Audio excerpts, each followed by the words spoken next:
understanding as well, because I wanted my parents to have a full understanding of what I was going through. I was very, very young. I was 15 or 16 at that point.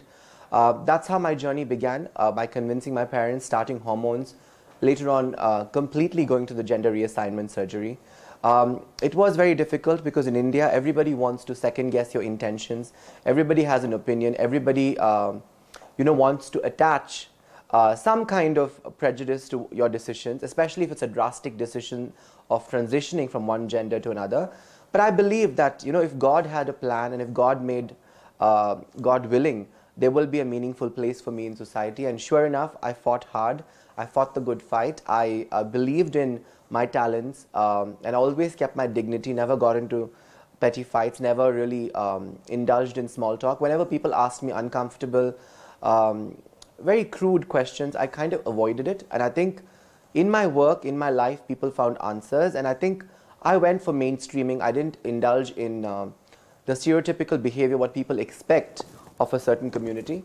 And here I am. I think God has been very kind. People have been very kind. And I think once you're good at what you do, you're articulate, sensible, intelligent, and very honest about who you are, I think you pave your own way to success, you pave your own way to acceptance, and that's how it happened for me. So as I began this live, the phone has been buzzing, there's been a lot of questions.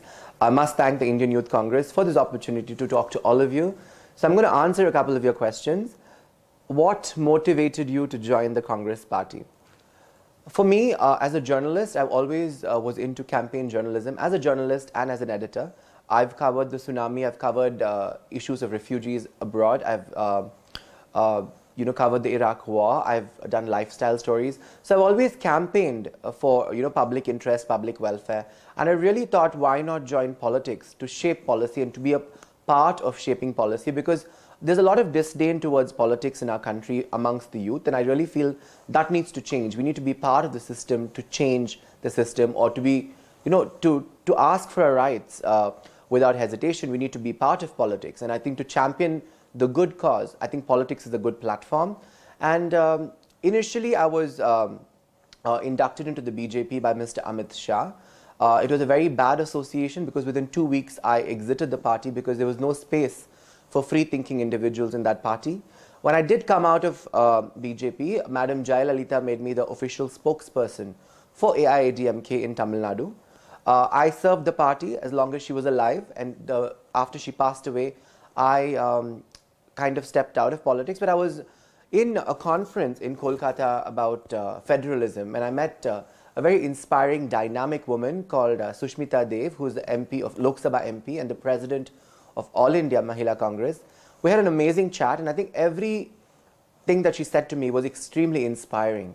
And her views for women, her views for India and for the youngsters really inspired me. And during our conversation, she mentioned, why not join the Congress party? So I said, yeah, sure, let me think about it. She went back to Delhi, got very busy. I went back to Chennai, got busy because I started making documentaries. I made a documentary on the life of prison inmates in one of South India's most notorious prisons. But 3 months or 4 months later, Sushmita ji called me saying, Rahul ji really wants to give you an opportunity to work with the Congress. And she facilitated a meeting with Rahul ji, and that's how Congress happened for me. And I think a lot of times when you meet politicians, when you meet powerful people, there is a certain stereotypical way that they behave with transgender women. Either they have extreme sympathy or pity, or they're very dismissing of your fight and kind of look at you as somebody who's on the sidelines. But when I met Rahul ji, it was very, very refreshing. His body language, the way he showed interest in my career, the roadmap I had for women and what I wanted to do in politics.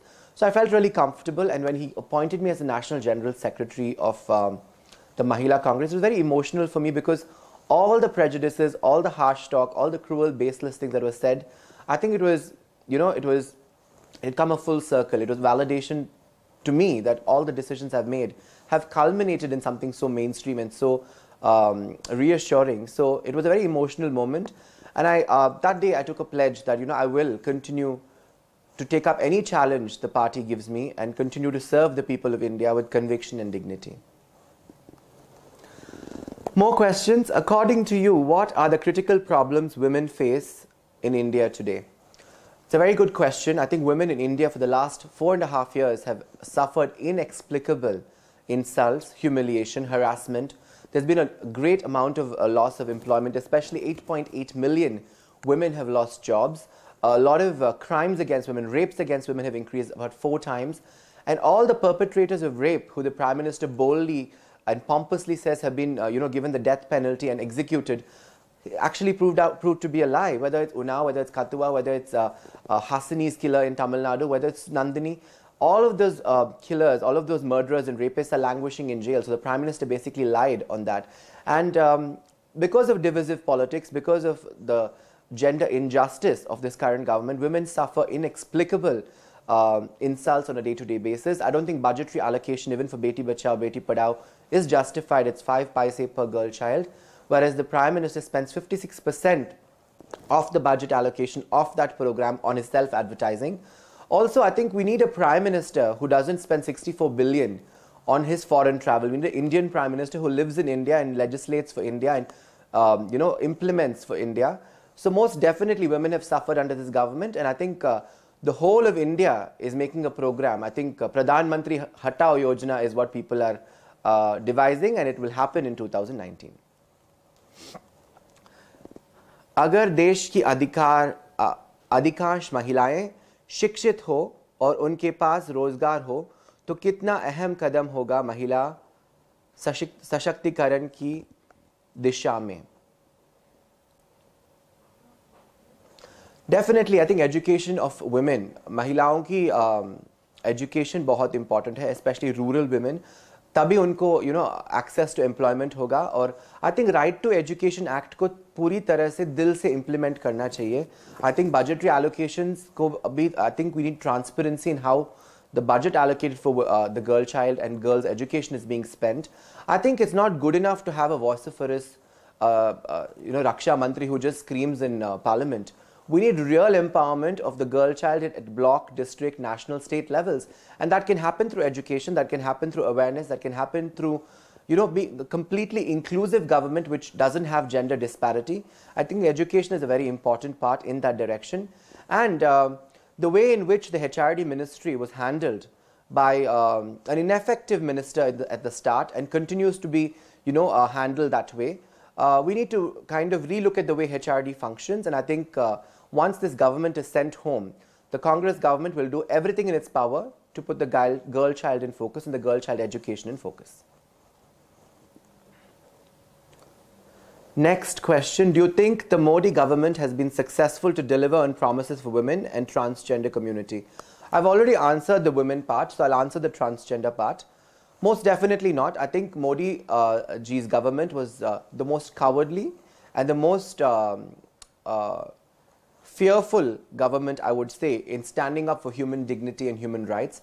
When it was time to speak up for IPC 377, which is a human rights movement, which is about human dignity, they had absolutely no courage to give dignity and give human rights to a very disadvantaged and deprived community, which has always been looked at as a micro community. I think Modi ji displayed absolute cowardice, and his entire team of ministers who are so explicit with displaying bravado, I think failed LGBT community in India.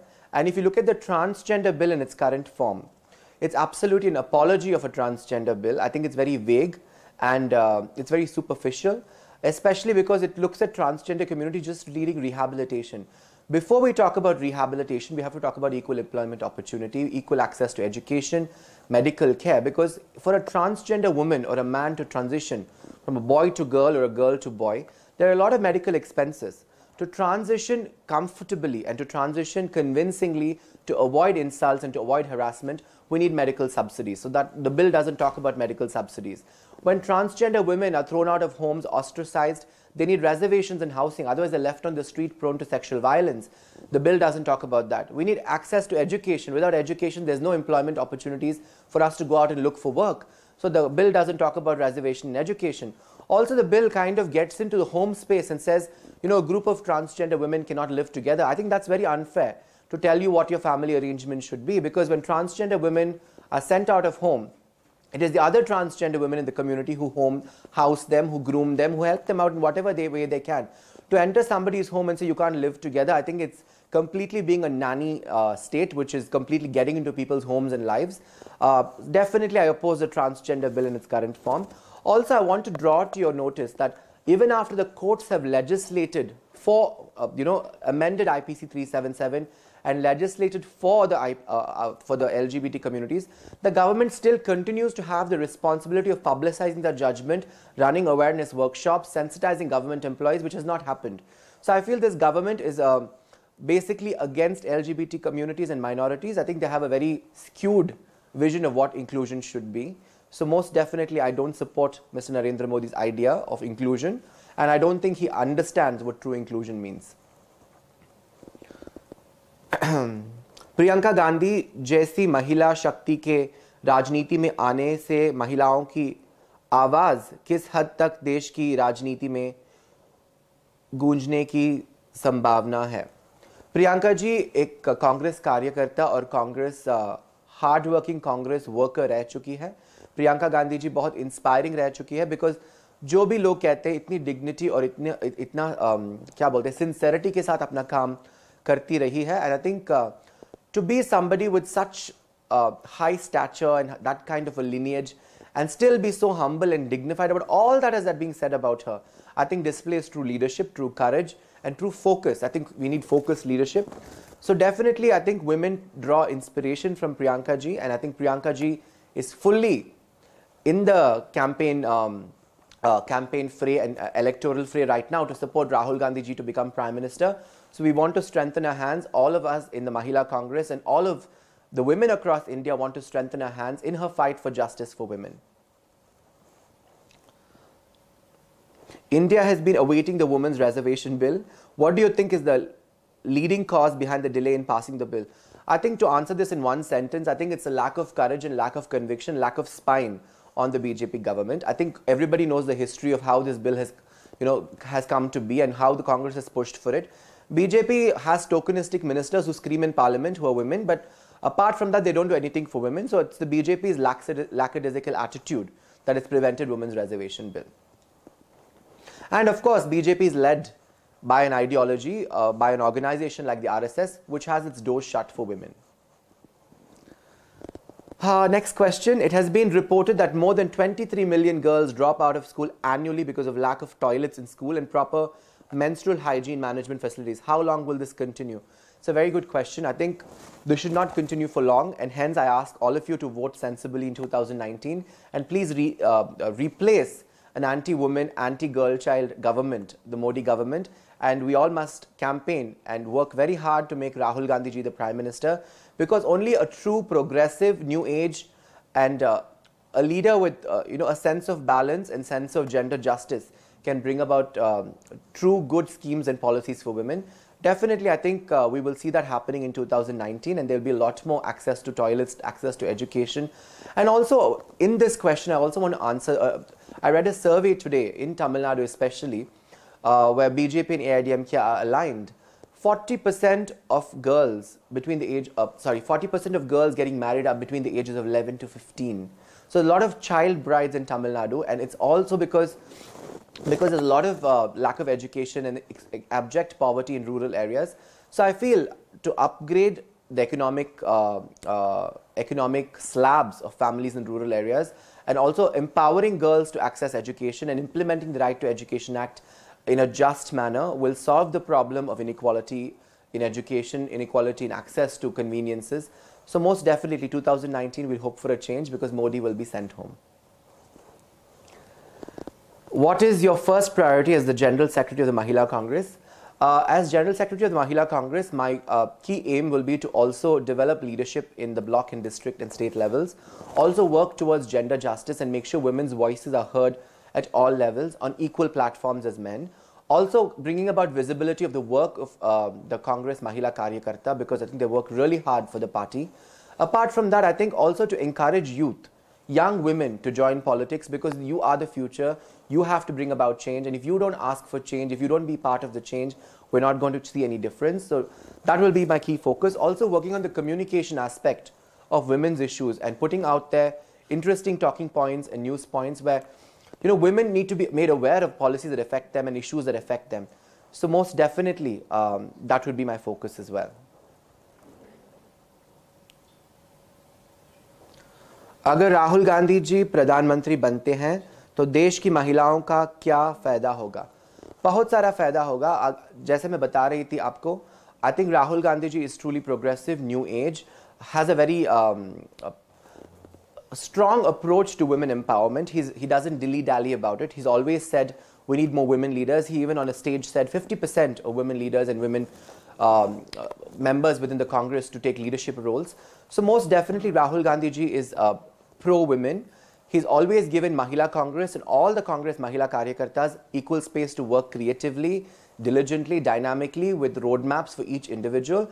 And in the last 1 year, since he's taken over as Congress president, there's been a remarkable increase in the number of women coming into the party and women within the party promoted upwards. So most definitely there will be a huge change. And also I think he's an accessible leader. I think youngsters today expect an accessible leader who will hear their concerns. And the Shakti program is one such initiative which is putting all of us directly in touch with Rahul Gandhi ji, and he's responding to us. So most definitely there will be positive change for women under Rahul Gandhi ji. Finally, your message for the youth of India.